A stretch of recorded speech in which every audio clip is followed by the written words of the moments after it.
एका हातात सरकारी नोकरी, समोर सुरक्षित भविष्य आणि दुसऱ्या बाजूला गुलाम भारत. तुम्ही काय निवडलं असतं? पण महाराष्ट्रातील एका तरुणाने मात्र तिसराच मार्ग निवडला. इंग्रजांच्या नोकरीला लाथ मारून थेट इंग्रजांच्या साम्राज्यालाच आव्हान देण्याचा.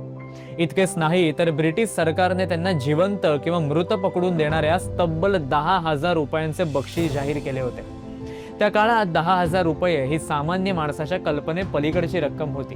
पण एक गोष्ट इंग्रज विसरले, ज्याच्या पाठीशी जनता उभी असते त्याला कोणतंच साम्राज्य हरवू शकत नाही. नमस्कार मंडळी, अनकट महाराष्ट्र या आपल्या खास मराठी पॉडकास्टमध्ये तुमचं मनःपूर्वक स्वागत आहे. आज आपण जाणून घेणार आहोत गावातील एका साध्या तलाठ्यापासून इंग्रजांच्या सत्तेला हादरवणारा क्रांतिसिंह बनलेल्या नाना पाटील यांचा प्रेरणादायी आणि थरारक प्रवास. सर्वप्रथम क्रांतिसिंह नाना पाटील यांच्या जयंतीनिमित्त त्यांना विनम्र अभिवादन. 3 ऑगस्ट 1900 रोजी सांगली जिल्ह्यातील येडे मच्छिंद्र या छोट्याशा गावात एका शेतकरी कुटुंबात कृष्णाजी उर्फ नाना पाटील यांचा जन्म झाला. त्यांचे वडील रामचंद्र पाटील हे गावचे पाटील होते. घरची परिस्थिती साधी होती, पण विचार मोठे होते. लहानपणापासूनच अन्याय त्यांना सहन होत नसे. शिक्षण पूर्ण झाल्यानंतर 1916 मध्ये त्यांनी मुलकी परीक्षा उत्तीर्ण केली आणि सरकारी तलाठी म्हणून नोकरी स्वीकारली. पण ही नोकरीच त्यांच्या आयुष्यातील सर्वात मोठा टर्निंग पॉइंट ठरली. कारण गावोगावी फिरताना त्यांनी गरिबांवर होणारा अन्याय, जातीभेद, अंधश्रद्धा, शोषण आणि इंग्रजांच्या सत्तेखाली होरपळणारा सामान्य माणूस जवळून पाहिला. त्यांच्या मनात एकच प्रश्न निर्माण झाला: सरकारी नोकरी करून हे सगळं फक्त पाहत बसायचं की बदल घडवायचा? आणि त्यांनी बदलाचा मार्ग निवडला. महात्मा ज्योतिराव फुले यांच्या सत्यशोधक विचारांनी प्रेरित होऊन नाना पाटील समाज जागृतीच्या कामाला लागले. त्यांची भाषणं पुस्तकातील नव्हती, ती थेट जनतेच्या मनातून आलेली होती. त्यांच्या रांगड्या, ओघवत्या आणि भिडणाऱ्या भाषेमुळे शेतकरी, कष्टकरी आणि सामान्य लोक त्यांच्या भोवती मोठ्या संख्येने जमा होऊ लागले.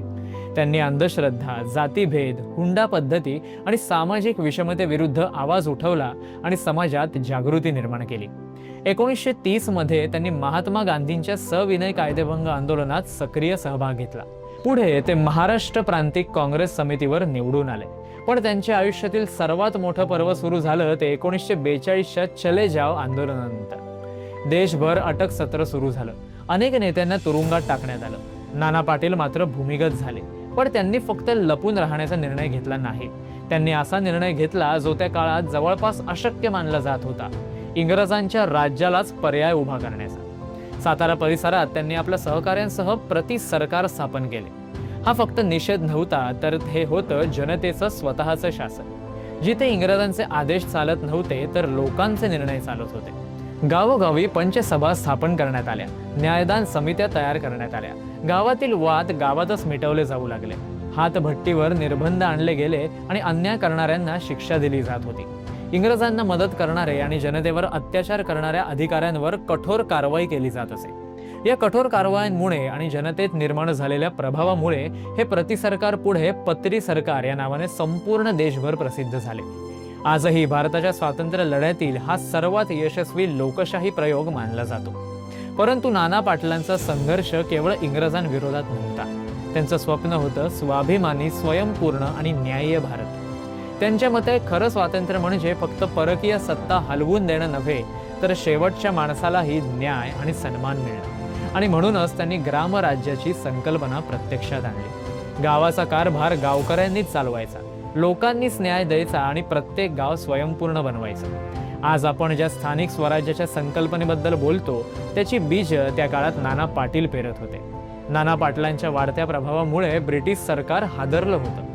त्यांना पकडून देणाऱ्याच 10,000 रुपयांचं बक्षीस जाहीर करण्यात आलं. पण जनता त्यांची ढाल बनून उभी राहिली. गावागावातील सामान्य माणूस त्यांच्या संरक्षणासाठी स्वतःचा जीव धोक्यात घालत होता.